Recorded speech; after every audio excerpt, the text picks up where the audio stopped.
लेकটার नाम की स्विस बार्डन है। स्विस बार्डन लेक। बोटिंग कर रहा लोग।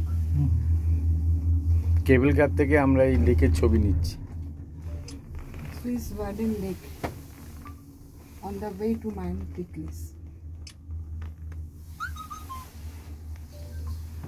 এটা বোধহয় যে বার্ডেন আছে ওই সবই কোই নাম হবে।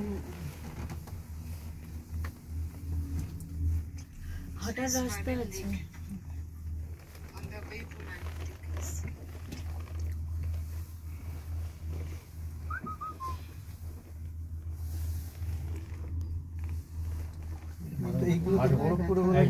আমরা মাউন্ট টিটলিস দিকে যাচ্ছি। প্রথমে থেমে আমরা লাঞ্চ করলাম, এখন দ্বিতীয় ধাপে চলেছি মাউন্ট টিটলিস অভিমুখে। রেঞ্জটা পুরোটা ব্ল্যাক একদম।